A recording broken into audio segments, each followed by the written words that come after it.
Listo. Acá, tin, ¿cierto? Y acá, como la mayoría están por internet, toca con esto. Listo, ahí, tin, y con esto. Listo. Bueno, buenas tardes. Bueno, ya me presentaron, yo soy infectóloga pediatra de la Universidad del Valle, infectóloga de la Universidad CES y soy profesora de la Universidad de Antioquia. El día de hoy vamos a hablar del niño con fiebre sin foco aparente. Inicialmente, para recalcar la importancia de la fiebre en pediatría, que me imagino que ustedes... ¿Qué hago? Ahí, listo. Pues la importancia de la fiebre en pediatría, porque es una de las principales consultas que tienen los médicos generales y los pediatras, no solamente en urgencias, sino también en la consulta ambulatoria. Tener en cuenta, y esto yo creo que la mayoría de ustedes lo dominan, pero muchos de los papás no, que un niño normal puede tener entre 4 a 6 episodios febriles por año cuando tiene menos de 2 años de edad. Y a pesar de eso, no significa que tenga ninguna inmunodeficiencia, ni significa que tenga alguna enfermedad grave o que tengamos que hacerle estudios de extensión. Aproximadamente 60% de los niños menores de 2 años consultan en algún momento por fiebre. Y lo más importante y la buena noticia, tanto para los papás como para nosotros, es que el 90% de los casos de fiebre son enfermedades que son autolimitadas, que son leves, de origen viral. El hecho de que sea de origen viral no significa que sea que sea leve. Muchas enfermedades virales pueden tener un curso grave. Los virus también matan a los niños, pero la mayoría de las veces son enfermedades que son controladas y que simplemente van a pasar si un niño tiene pues el sistema inmune competente. Entramos pues a la definición de fiebre. Si vamos a hacer una definición muy rígida de fiebre, es aumento de 2 desviaciones estándar de la temperatura media de una persona, pero yo creo que la mayoría de ustedes que están aquí sentados no saben cuál es la temperatura pues normal o la temperatura media. Esto se hace sobre todo cuando hay estudios o cuando hay investigaciones que quieren ver exactamente cómo varía pues la temperatura de una persona. Hay pirógenos, exógenos y endógenos relacionados en la fiebre. Yo no me voy a detener pues en la fisiopatología, sino en cuál es el abordaje práctico, el abordaje clínico de la fiebre. Representa una activación del sistema inmune, una activación pues que es normal del sistema inmune ante una anoxa, y en términos prácticos, como uno para no enredarse, fiebre se considera más de 38 grados centígrados, donde rectal. La mejor aproximación a la temperatura corporal es la rectal. Sin embargo, y es cuando hablamos de fiebre mayor de 38. Sin embargo, como no vamos a estar pues tomándole la temperatura rectal a todos los niños, hay otros métodos, otras formas de tomar la temperatura, entre ellos los más utilizados es termómetro digital o el termómetro de mercurio, y generalmente el sitio más usado en pediatría y en los adultos es la temperatura axilar. También hay métodos como de medición timpánica, sin embargo se ha encontrado que puede ser inexacto, pueden haber diferencias, miren hasta 0.9 grados centígrados cuando se toma la temperatura timpánica. Por eso la recomendación, y está dentro del inserto de los termómetros timpánicos, es tomar al menos 3 mediciones y el mismo termómetro te hace una media pues de lo que te da. Cuando ustedes hacen así por práctica y toman la temperatura timpánica en un mismo niño varias veces, van a ver que cada vez tienen una medición diferente, y eso uno lo puede pues correlacionar en la vida diaria. Y puede no detectar 30-40% de niños con fiebre, sobre todo cuando no se hace con una metodología adecuada.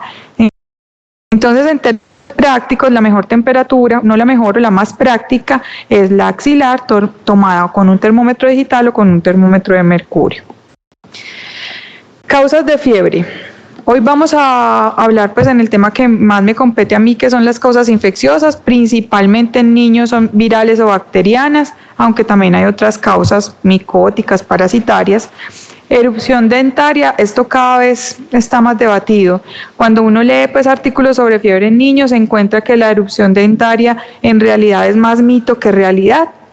Pero hay mamás que lo describen, hay mamás que lo describen que de pronto aumenta ligeramente la temperatura, y algunos pediatras, sobre todo los que escribían pues hace muchos años, los ya más viejitos, sí describen que los niños cuando tienen erupción dentaria por tratarse de un fenómeno pues inflamatorio local puede aumentar la temperatura. Fiebre por medicamentos, malignidad, el cáncer puede debutar con fiebre, sin foco inicialmente, procesos inflamatorios crónicos, aquí las enfermedades reumatológicas, fiebre de origen central, es un diagnóstico en realidad de descarte, y reacción a la inmunización que también pues, puede producir cuadros febriles. Hay que diferenciar fiebre de origen desconocido de fiebre sin foco. Hablamos de fiebre de origen desconocido cuando tenemos un niño con fiebre de al menos 8 días de duración que no tiene una causa aparente después de que se le ha hecho un cuidadoso interrogatorio, examen físico y estudios iniciales que no necesariamente deben ser hospitalizados. Puede ser un niño que usted está viendo ambulatoriamente y le ha hecho pues cuidadosamente todo el interrogatorio. Y fiebre sin foco, la diferencia es que es de una semana o menos. Cuando en realidad la principal causa o la etiología principal tanto de fiebre de origen desconocido como de fiebre sin foco son las enfermedades infecciosas, pero va a cambiar, va a ser un poquito más frecuente otro tipo de enfermedades como neoplásico, reumatológico cuando estamos frente a un paciente de fiebre de origen desconocido, pero en el porcentaje total las infecciosas van a ser la primera causa. Los niños con fiebre sin foco requieren evaluaciones pronto, porque generalmente son enfermedades infecciosas, porque el objetivo es detectar enfermedades infecciosas que tengamos que hacer un abordaje muy rápido y una intervención rápida porque peligra pues la vida del niño. Generalmente cuando tenemos un niño con fiebre sin foco, si estamos ante un paciente que pueda tener riesgo de una infección bacteriana seria, vamos a requerir antibiótico empírico. En cambio, cuando estamos frente a un paciente que tiene fiebre de origen desconocido, en la mayoría de ocasiones podemos esperar a tener un diagnóstico antes de entrar a tratar cosas que no sabemos que estamos tratando. Y eso lo vemos en la práctica. Entre más días tenga el niño de fiebre, más como que nos ponemos nerviosos frente a lo que pueda tener y si tiene alguna infección bacteriana grave, sobre todo hay mucha presión de parte de los papás, pero cuando nos damos cuenta, pues un niño que ya lleva más de 8 días de fiebre, sin manifestar absolutamente ningún síntoma, muy probablemente lo que tenga no es una infección bacteriana de un curso rápido que lo pueda llevar rápidamente hacia la muerte, sino que hay que pensar en otro tipo pues, de infecciones que son más larvadas o de un curso más lento. La fiebre de origen desconocido, lo que mencionaba anteriormente, usualmente es causada por enfermedades infecciosas comunes, simplemente que la presentación es inusual en este tipo de pacientes.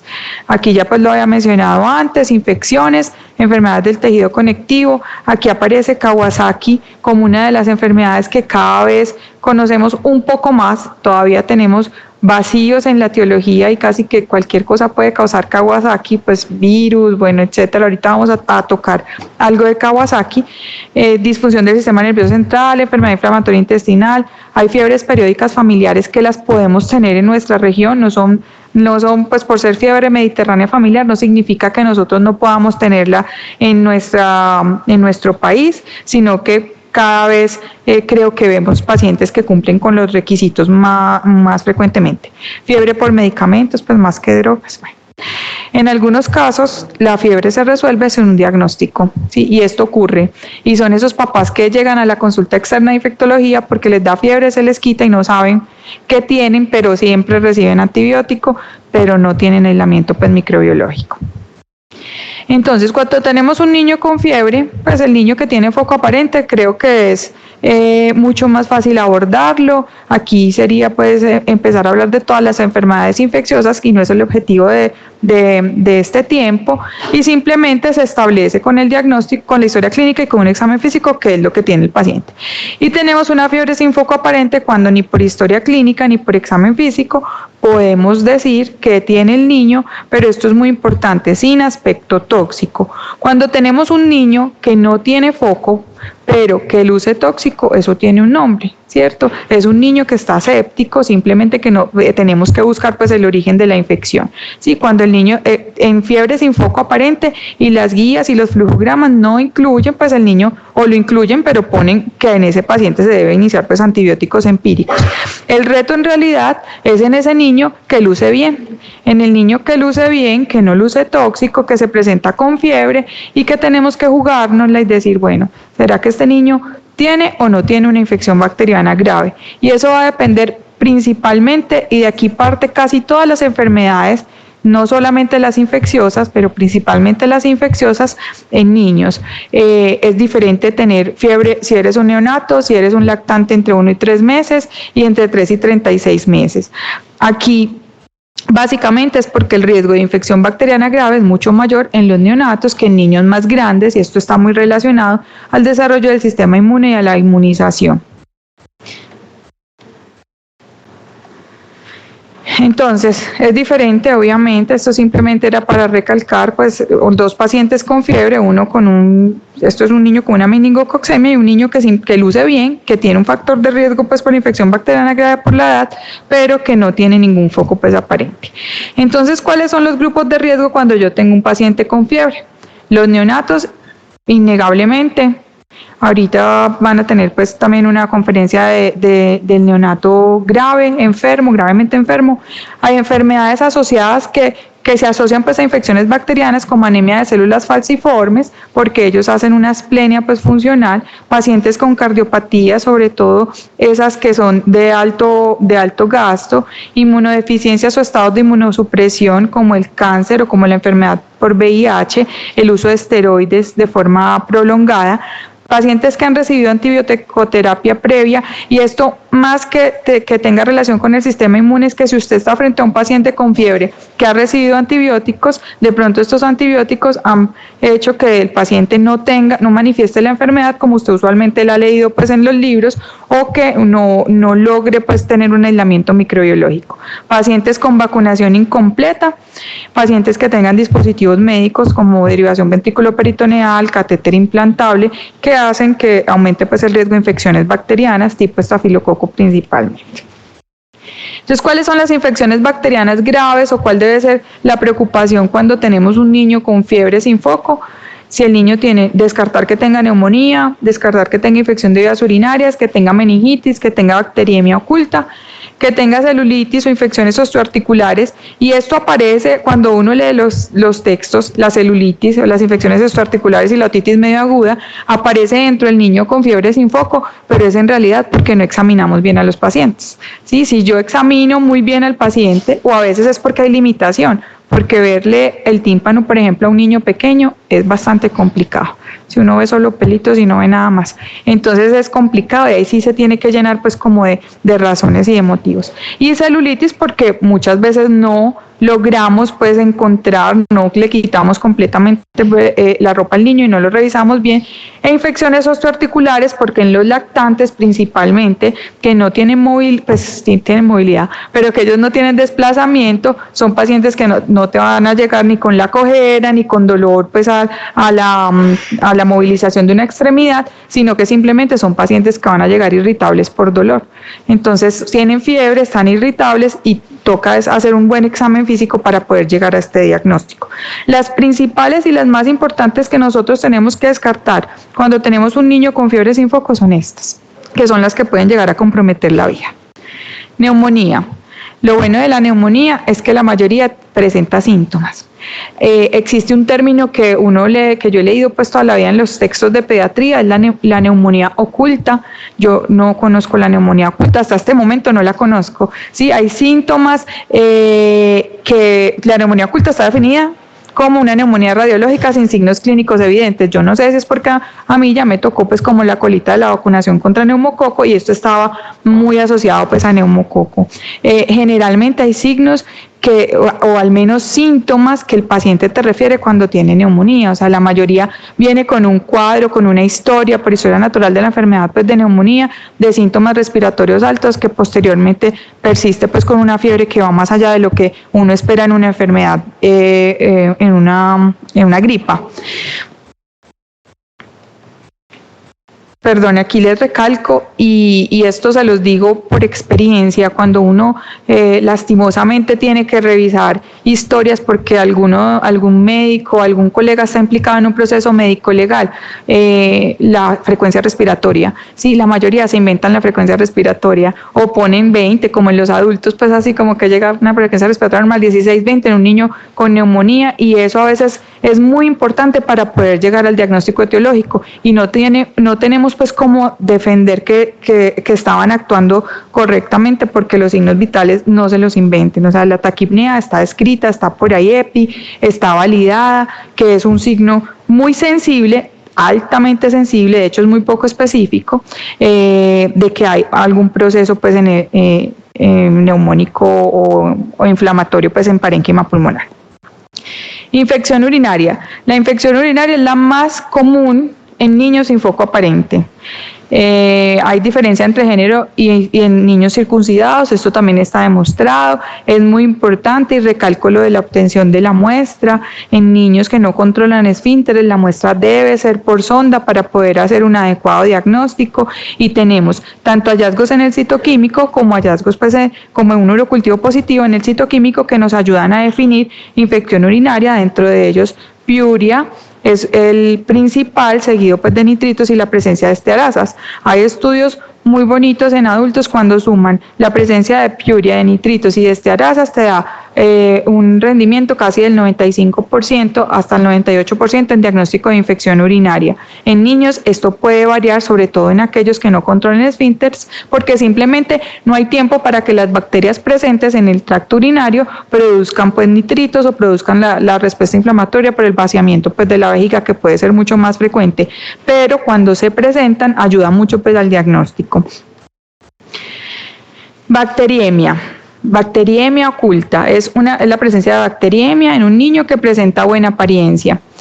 Puede progresar a infección bacteriana seria, obviamente. Esto también yo muchas veces he puesto en duda este diagnóstico, porque es un paciente, tener una presencia de bacteria, pues presencia de bacterias en un paciente que luzca bien, generalmente es inusual, sobre todo actualmente, cuando tenemos vacunación con neumococo y vacunación con para hemófilos influenza tipo B.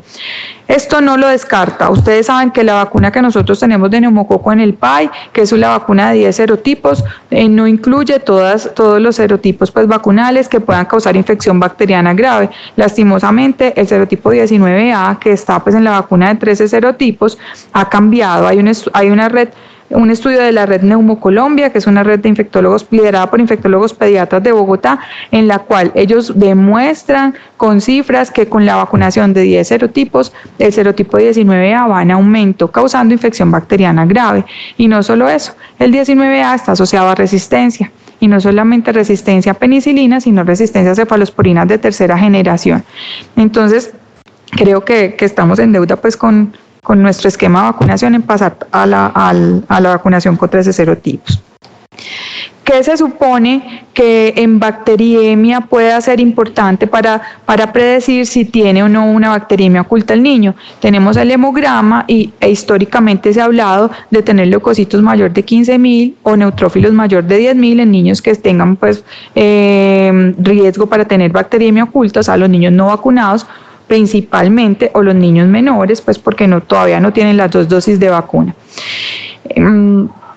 ¿Qué ha pasado con esto? Esto, cuando habla en los artículos más viejitos de Fiebre sin Foco, esto era súper bueno, pues era un hit era muy predecible tener leucocitos mayores de 15.000 o neutrófilos mayores de 10.000 para predecir bacteriemia oculta, pero con la vacunación y con el cambio de la epidemiología en fiebre, se ha visto que el valor de leucocitos es menos confiable. O sea, esto era súper bueno para neumococo principalmente, pero otros gérmenes diferentes a neumococo, como salmonella, como estreptococo galáctico, como meningococo, como E. coli, pueden no presentarse con esta reacción pues, leucocitaria. Se ha propuesto que en los niños que tengan vacunación completa para neumococo 18.000, pero en realidad no, pues todavía no tiene una validez suficiente. PCR y procalcitonina tienen una utilidad. Sí, los resultados son similares entre PCR y procalcitonina. Preferimos la PCR, que está más disponible y que es menos costosa, y todavía estamos esperando pues en este escenario, ¿no? En un niño que luce bien con fiebre sin foco. La procalcitonina ha demostrado ser útil en otros escenarios que no, pues tampoco vamos a mencionar acá. ¿Qué se considera? Valores de PCR mayor de 8, es como lo que más ha podido ser reproducido en distintos estudios de fiebre como un probable predictor de infección bacteriana grave. Sin embargo, hay infecciones virales que también pueden cursar con PCRs elevadas. Entonces, recordar en el abordaje de un niño con fiebre sin foco es la primera pregunta, y lo que usted se tiene que hacer cada vez que se enfrenta a fiebre en un niño es: ¿este niño tiene una infección bacteriana seria o no? ¿Este niño tiene factores de riesgo para tener una infección bacteriana seria o no? Recordar la edad, la intensidad de la temperatura está todavía súper debatido, pero uno lo encuentra en las guías. Si uno lo encuentra en las guías y uno lo ve, si tiene fiebre más de 39 se va para un flujograma diferente a que si tiene fiebre menor de 39. Está debatido, ¿por qué? Porque hay infecciones virales que pueden causar fiebre más de 39 y esto puede llevar a un sobretratamiento. Y asimismo hay infecciones bacterianas que pueden cursar una infección urinaria, por ejemplo, con temperatura menor de 39. Entonces no se confíen del todo, porque el niño es un neonato. Bueno, no lo pongamos tan fácil. Un niño tiene 2 meses y tiene fiebre de 38,5, entonces es más fácil pensar que es una infección bacteriana si tiene temperatura de 39, o sea, esto no lo descarta. La presencia o ausencia de un foco infeccioso, la presencia o ausencia de toxicidad y la duración de la fiebre. Sí, generalmente la mayoría de infecciones virales, la mayoría son autolimitadas y no duran más de 5 días. Esto es algo con lo que ustedes se pueden enfrentar en su consulta. Esto es un lactante de 2 meses, masculino, 2 días de evolución de fiebre en 38,5, asociado a malestar general, hiporexia y vómito el día de la consulta. Sin antecedentes personales de importancia, aquí vamos estratificando el riesgo, eso le baja el riesgo de tener infección bacteriana grave, pero partimos de un riesgo alto porque es un niño de 2 meses, con inmunización completa, pero que esto no se considera completo porque tiene 2 meses de edad. Sí, o sea, una sola vacuna de neumococo no se considera una inmunización completa. Al examen físico luce en buen estado general, no deshidratado, sin signos de respuesta inflamatoria sistémica y usted no encuentra foco aparente de infección. Entonces, cuando usted se enfrenta frente a este paciente y ve y evalúa absolutamente todos los síntomas, tiene que definir, o sea, por edad, qué es lo que debe hacer en este paciente, y es cuando aparecen los flujogramas que ustedes tienen, algunos tienen las guías NICE, que es lo que más hemos utilizado para el abordaje del niño con fiebre, y evalúa pues los criterios. En las guías NICE hay un sistema de semaforización que, según el riesgo del paciente, usted lo puede clasificar en rojo, pues los que tienen riesgo alto de infección bacteriana seria, en amarillo o en verde a los que no tienen bajo riesgo, y básicamente esto está definido por lo que les estaba diciendo anteriormente.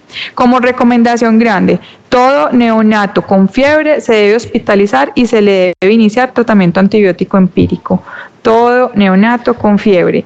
Si todavía, créanme, que vemos neonatos que ya llegan en choque séptico y ya han tenido alguna consulta con alguien de la salud, no digo pues solo médicos generales, hasta pediatras u otros especialistas, y simplemente porque la mamá es juiciosa, porque la sepsis en un neonato no da espera, no da tiempo.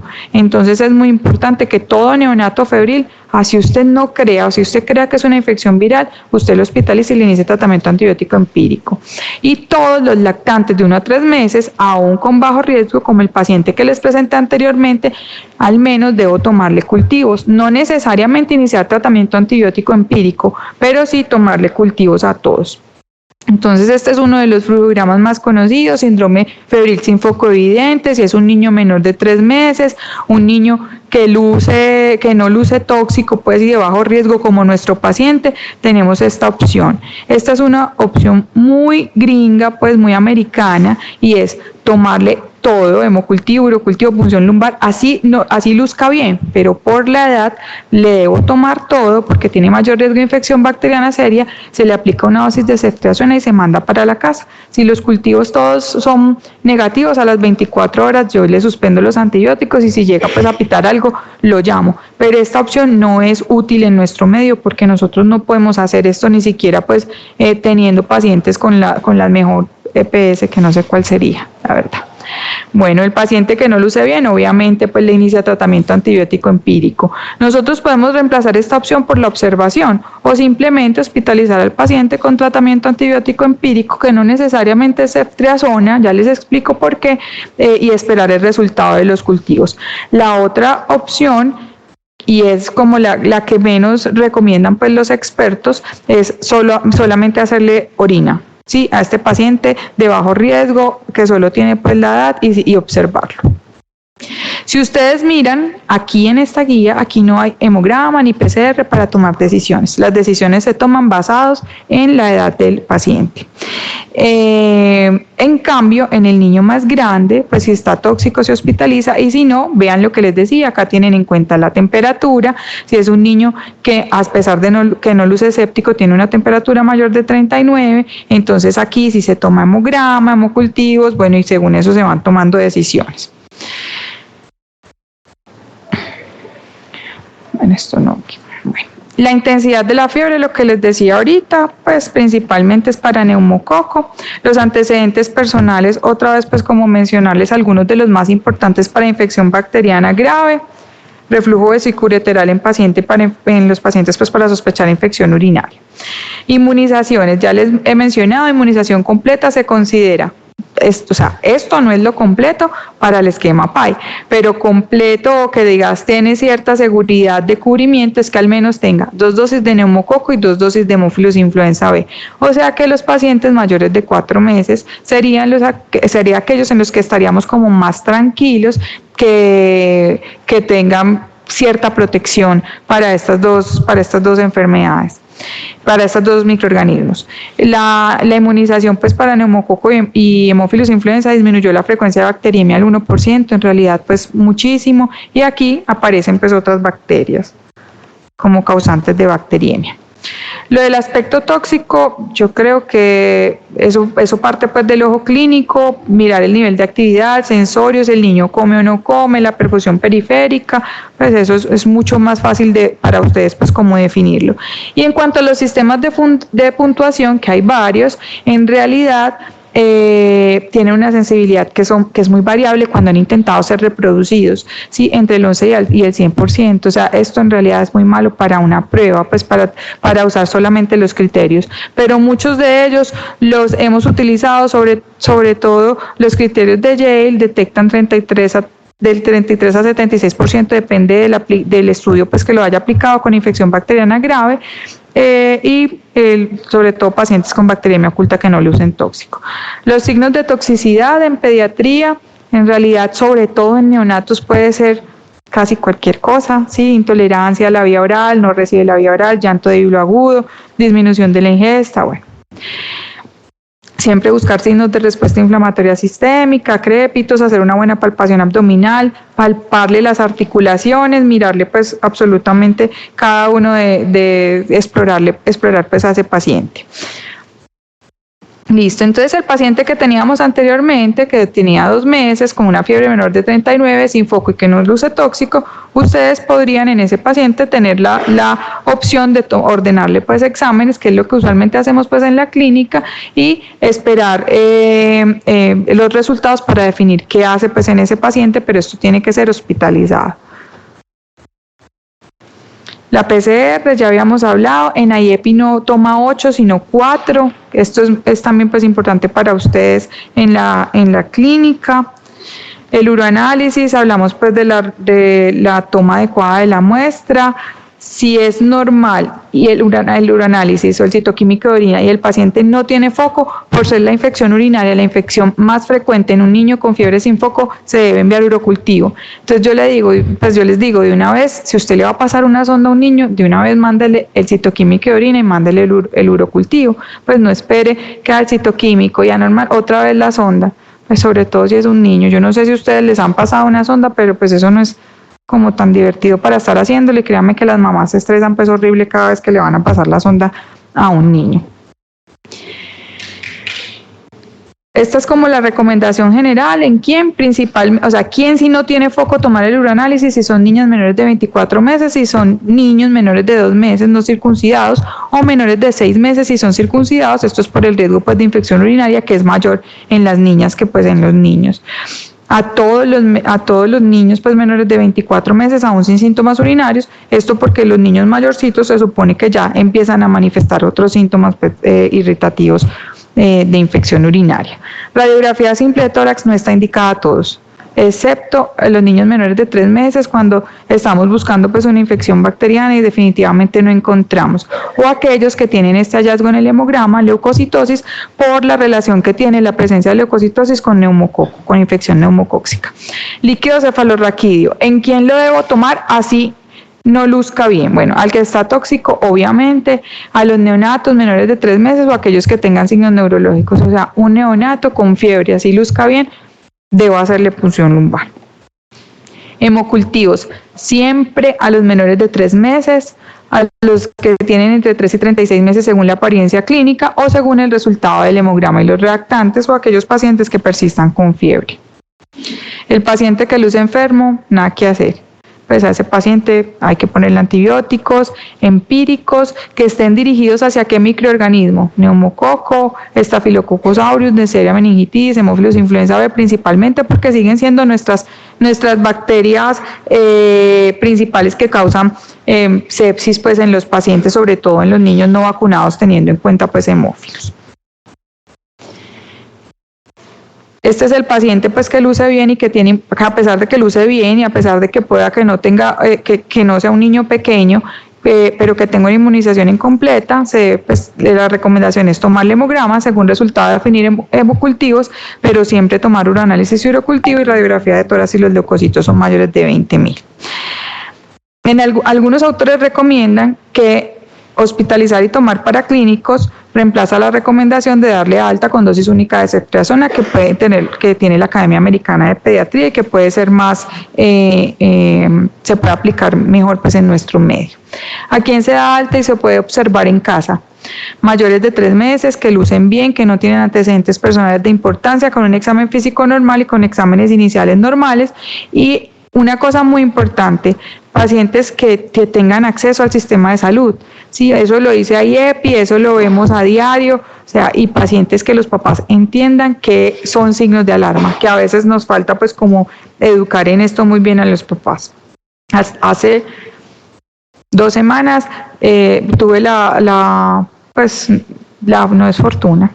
Lastimosamente tuve que ver un neonato que recién salido de una hospitalización, le explicaron todos los signos de alarma al papá, el papá decía que entendía todo y me consta, sí que entendía todo, y cuando llegó a la casa el paciente no le quería recibir la leche, no le quería recibir seno a la mamá y el papá simplemente lo interpretó como que la mamá había comido algo que el niño no le gustó ese día, esperó y al otro día se fue a las 5 de la tarde, a las 6 de la mañana el niño ya llegó en choque séptico pues al hospital, simplemente no entendió y pues falleció. Bueno, entonces este es básicamente un flujograma de resumen de qué hacemos con un niño con fiebre. Si es un menor de 3 meses, hospitalizar, hemograma, hemocultivo, urocultivo, líquido cefalorraquídeo y antibióticos por el riesgo que tienen de infección bacteriana grave. Si es un niño que luce tóxico, obviamente también lo mismo. Si es un niño que tiene un foco infeccioso, pues tratan el foco infeccioso. Si es un niño que tiene fiebre, que tiene temperatura menor de 39 grados, que luce muy bien, hacerle pues los estudios de orina, controlarlo en 24 horas, esto lo hacemos pues hospitalizado, si es necesario para tomarle otros exámenes, para medir la fiebre, para mirar el comportamiento pues de la enfermedad. Y si es un niño que tiene alteración de la PCR o alteración de los leucocitos, entonces menor de 3 meses, entonces este paciente mayor de 3 meses, este paciente se debe hospitalizar, tomarle hemocultivos e iniciarle tratamiento antibiótico mientras salen los resultados.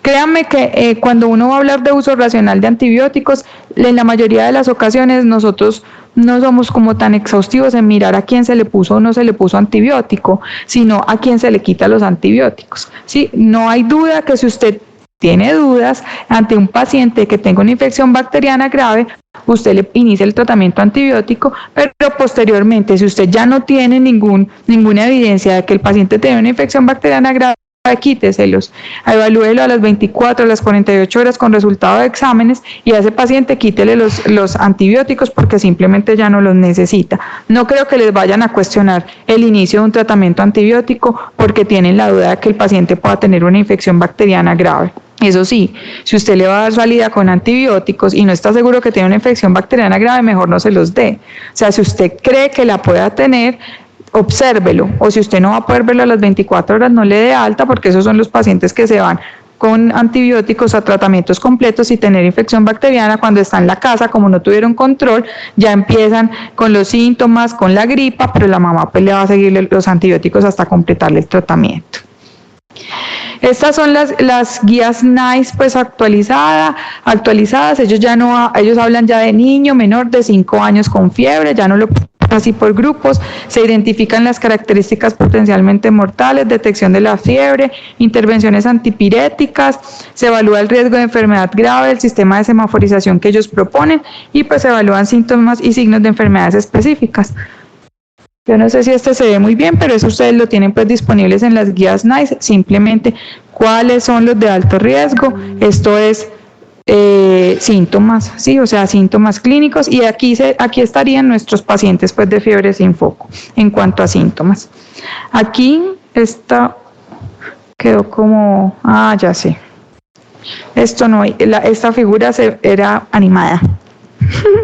Era animada, entonces salía después, simplemente usted evalúa el riesgo, si es un paciente que tenga alto riesgo, riesgo intermedio, riesgo moderado, según los factores de riesgo que hemos dicho anteriormente, y básicamente los pacientes que tengan riesgo intermedio, pues los que tienen riesgo altos tienen que tener una intervención inmediata, y los que tengan riesgo intermedio, ellos recomiendan que debe ser evaluado por un especialista en pediatría. Si es un niño menor de 3 meses, debe iniciarle tratamiento antibiótico parenteral, y si es mayor de 3 meses, debe observarlo en el hospital si usted está partiendo de un niño que tiene un riesgo intermedio de infección bacteriana grave. Y estos que son los de riesgo medio, que son la mayoría, o riesgo bajo, perdón, que son la mayoría que ustedes pues van a ver en urgencias o en la consulta, pueden ser manejados por personas pues que no sean especialistas en pediatría, y muchos de ellos podrían manejarlos pues en casa. Esto no. Y acá pues es simplemente como repetir lo mismo. Vean que ellos siguen poniendo 39 como la temperatura, que es como si tiene 38,9 esté más tranquilo, y si tiene 39 no, pero yo sigo diciendo, y la recomendación es vea todo esto, no solo no lo vea aparte, no lo mire de forma aislada, evalúe el paciente de forma completa. Si usted tiene un paciente inmunosuprimido, un paciente con cáncer y tiene 37,8, háganle caso a ese paciente, o sea, miren ese paciente probablemente pueda desarrollar una infección bacteriana grave y pueda morir. Entonces tengan mucho cuidado cuando ustedes tienen como estos valores así tan exactos. ¿Qué bacterias debo cubrir en cuanto a antibióticos? Entonces ya lo hemos mencionado antes: neumococo, hemófilus, estafilo en un paciente que esté febril y que luce tóxico. En un paciente que no esté febril, que yo piense que pueda tener neumonía, pues ¿qué bacterias pueden producir neumonía? Principalmente neumococo, hemófilus, piógenes. Estafilo generalmente no. Si se está produciendo neumonía, si usted está frente a un paciente con una estafilococcemia, va a tener síntomas, pues de eso sí estoy casi que segura. Entonces principalmente usted debería cubrir estas bacterias, y estas se cubren con betalactámicos. Acá, porque aparece aminoglucósidos y cefalosporinas de tercera generación, en la edad neonatal, fiebre sin foco, tenemos que cubrir enterobacterias, pues las bacterias que pasan pues a través del canal del parto, que están pues allí en la mamá. Entonces por eso aparecen los aminoglucósidos, betalactámicos, ampicilina en la edad neonatal, ampicilina asociada pues a un aminoglucósido. En niños más grandes, betalactámicos como ampicilina. También aquí hay pues un debate por la ampicilina, porque tenemos una ampicilina que es genérica, que ha demostrado fallas terapéuticas, no vi cuál me sacas. Bueno, que ha demostrado pues fallas terapéuticas. Entonces por eso muchas veces se asocia a sulbactam, no porque requiera el inhibidor, sino por una ampicilina de marca. Y cefalosporinas de tercera generación cuando sospechamos que el paciente tenga neuroinfección. Entonces básicamente, si yo tengo un neonato que tiene fiebre sin foco y que sospecho que pueda tener una infección bacteriana grave, mi elección puede ser ampicilina más un aminoglucósido. Ampicilina me cubre muy bien, pues me cubre bien neumococo, si no es un neumococo resistente, me cubre listeria, me cubre streptococo del grupo B, me cubre también algunas enterobacterias, y los aminoglucósidos principalmente pues para enterobacterias que tengan algún grado de resistencia, porque E. coli, que es la principal en nuestra región, con el uso pues de ampicilina, de amoxicilina, de todo, sí se ha visto pues un aumento de la resistencia a la ampicilina. Entonces, con aminoglucósidos tendríamos un adecuado espectro. Pero si sospecho neuroinfección, básicamente porque los aminoglucósidos no entran tan bien a líquido cefalorraquídeo, entonces cefalosporinas de tercera generación. En niños más grandes, penicilina podría ser la opción. Sin embargo, si es un paciente no vacunado, ustedes saben que los serotipos vacunales de neumococo son los que están asociados a resistencia. Entonces, si es un niño no vacunado, que yo sospecho que pueda tener uno de los serotipos vacunales pues, de neumococo que puede ser resistente, entonces es mejor utilizar en ese paciente cefalosporinas de tercera generación. Hemófilus influenza tipo B, el principal mecanismo de resistencia es las altas dosis para vencer la resistencia intermedia de neumococo. ¿Cuánto dura el tratamiento? Hasta reporte de hemocultivos, y aquí pues le hago énfasis sobre todo porque debo hacer eco pues de lo que en nuestra especialidad vemos cada día, y es el uso racional de antibióticos para disminuir la resistencia bacteriana que es emergente a nivel global. Si usted está sospechando una infección bacteriana grave, que ya la dijimos, y era bacteriemia oculta, pues si los hemocultivos son negativos no tenía bacteriemia oculta, entonces quítele los antibióticos. Si sospechaba neumonía y tiene una radiografía de tórax normal, pues si no la tiene, quítele los antibióticos. Si sospechaba infección urinaria y tiene un urocultivo negativo, ya a las 48 horas quítele los antibióticos. O sea, no hay razón para seguir los antibióticos en un paciente que luce bien, porque no falta el que me diga: doctora, pero es que los hemocultivos en pediatría tienen un rendimiento máximo pues del 40%, o sea, usted puede tener 6 niños que tienen una infección bacteriana y no lo detecta por hemocultivos, pero es que está tomándolos en un niño que luce bien, que la probabilidad que tenga una infección viral es mucho más alta que tenga una infección bacteriana, diferente cuando usted tiene al frente un paciente que luce mal, que usted le toma hemocultivos y que los hemocultivos son negativos, pero era un paciente que lucía mal, o sea, está partiendo de una probabilidad pretest mucho más alta. O sea, este paciente que tiene hemocultivos negativos, pero que lucía mal, yo no le voy a quitar los antibióticos porque soy consciente que no necesariamente el hecho de que sean negativos me va a descartar la infección en este paciente.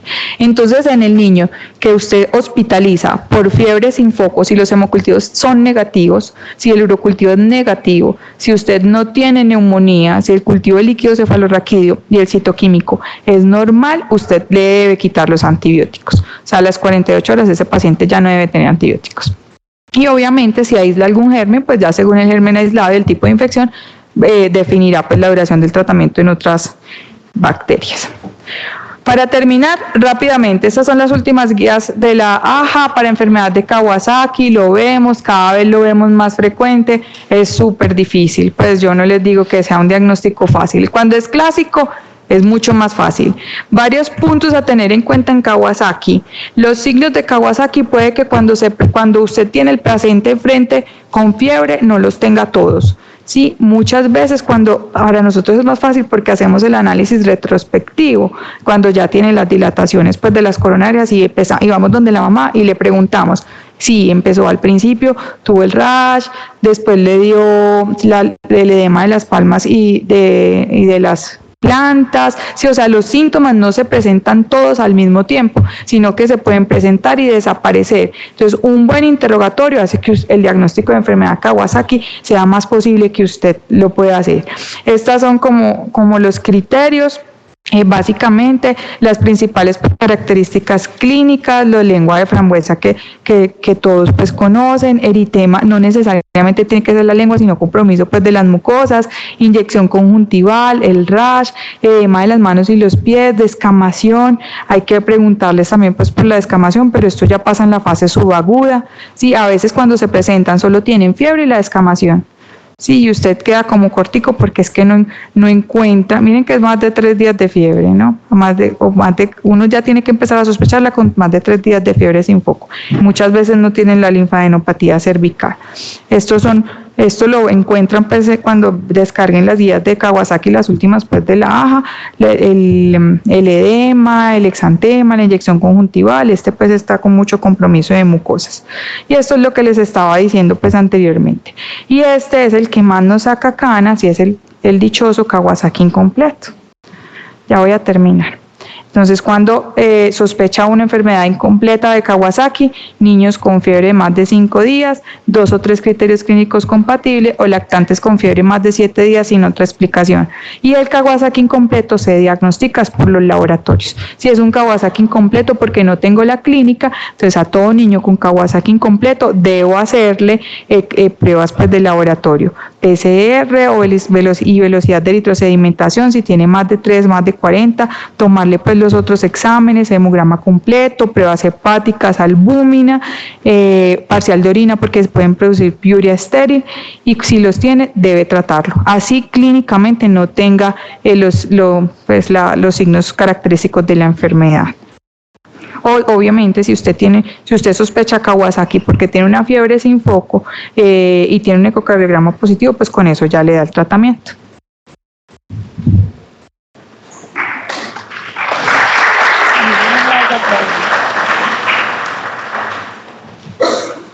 ¿Tienen alguna pregunta?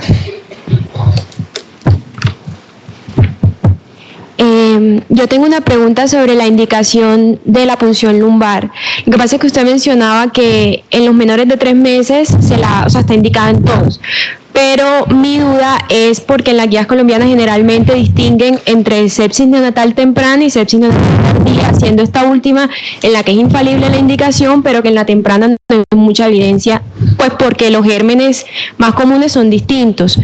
Pero entonces no sé, y la duda es si esa indicación va dirigida solamente al neonato séptico, pero en cambio en el que no está séptico, sino que no hay foco ni clínica, sí se la hacen a todos. No sé si me... Sí, te entendí. Sí, tú tienes razón en eso. O sea, definitivamente en sepsis neonatal temprana no es porque los gérmenes no produzcan neuroinfección, porque si la producen, pues el principal microorganismo de sepsis neonatal temprana es Streptococcus del grupo B y produce neuroinfección, ¿cierto? El enfoque en sepsis neonatal temprana cambia porque sepsis, o sea, cuando uno dice sepsis neonatal es un niño que probablemente no se vea séptico, es simplemente un niño que tiene riesgo de tener una infección bacteriana, pues por el neonato. No está indicado la punción lumbar en un niño con sepsis neonatal temprana, ni siquiera pues hacer urocultivo en un niño con sepsis neonatal temprana, solo hemocultivos. Y se define básicamente por días, o sea, menos de 3 días en el paciente hospitalizado, menos de 7 días en el paciente ambulatorio. Pero si tú tienes el aislamiento de una bacteria en sangre, debes hacerle la punción lumbar en sepsis neonatal temprana. O en algunos expertos recomiendan que si es un paciente que está enfermo, sí, que no solo lo tienes con diagnóstico por los factores de riesgo, prematuro, ruptura, etcétera, le hagas también la punción lumbar. Pero lo que dicen las guías y las recomendaciones es que no es mandatorio en sepsis neonatal temprana. Sí, eso se sale pues como cuando uno dice menores de 3 meses a todos. Buenas tardes. Yo tengo una pregunta más enfocada como a la parte práctica. La fiebre, ¿cuándo y cómo tratarla? Antipiréticos, que bien sea con medios físicos, sean por horarios, ¿cómo?